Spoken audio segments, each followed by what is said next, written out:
NBC 10 News starts with breaking news. It's unbelievable that there wasn't an even greater loss of life. And Tales of tragedy and heroism in Fall River. A 5-alarm fire at an assisted living facility unfortunately claims 9 lives. But many more were rescued by the first responders there. Dozens were rushed to the hospital, and we know one person is in critical condition. And you know, all of this happened at the Gabriel House Independent and Assisted Living Facility late last night. We do have complete Team 10 coverage, beginning with NBC 10's Abby Budicavoli, who's been live on the scene all morning. What can you tell us, Abby? Yeah, Barb, Tammy, our team has been here all night watching as the chaos unfolded behind me here. I'm going to step out of the way so you can see the damage primarily to the center of the building. This is what we know. The fire started around 9:30 here on Oliver Street last night. When emergency responders arrived, they say they saw people hanging out of the windows screaming for help. About 70 people called this facility home. The fire chief says more than 30 people were rescued and transported for injuries. 9 people died. 1 person remains in critical condition. Mayor Paul Coogan and Fire Chief Jeffrey Bacon say a cause and origin have not yet been determined. The mobility issues associated with this type of facility is the biggest obstacle, right? I mean, you have a lot of people that can hardly get out of the building on a good day, right? So that's probably, and that type of a labor-intensive operation is taxing to the biggest departments in the state. And so, I mean, 35 firefighters might seem like a lot, but when you think it takes 6 or 7 firefighters to get an average person out of a building safely, that puts into perspective how difficult it is and how time-consuming it is. Now, medical and prescription records have been salvaged. A family reunification center has been set up at St. Anne's Hospital just down the road. We're told the owner is cooperating with the investigation, and this building is now being boarded up, and security will remain on scene to watch the property. Now, coming up, I spoke with a neighbor who says he jumped into action to rescue a resident who was very much so in need of help. I send it over now to Gabrielle Caracciolo with reaction from Governor Healy. Gabrielle?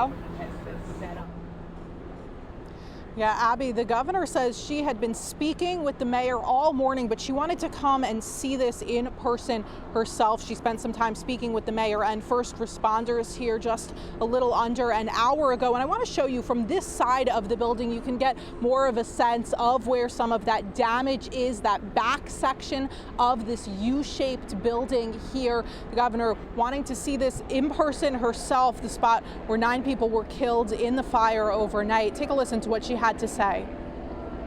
to see it up close, I mean, you can smell it right now still, and this is hours after our tremendous teams put the fire out. You know, it's horrifying to think about what happened in the middle of the night in the dark. You know, people just scrambling as best they could to get out through windows, the firefighters coming up ladders, you know, hauling people down in any way possible to get them out of the building. The panic, it's so heartbreaking and so sad. One of the biggest challenges here was that people living inside the Gabriel house had mobility issues. They couldn't get out of this building on their own. And you can see a lot of these windows have these window AC units in them. Firefighters say that actually made it harder to rescue people because those window ACs are in the larger windows on the side of the building. And we can see some of them have been knocked out. They're now on the ground as people were sticking their heads out of the windows, begging for help when firefighters arrived here on the scene, and they say that is part of what contributed to such a high number of people killed in this fire, 9 people dead and 30 people injured, in part because of how hard it was to get these people with mobility issues out of this building. Live in Fall River, Gabrielle Caracciolo, NBC 10 News. Gabrielle, thank you. And we do want to check in with NBC 10's Molly Levine, who's live at the Tomeo Center this morning.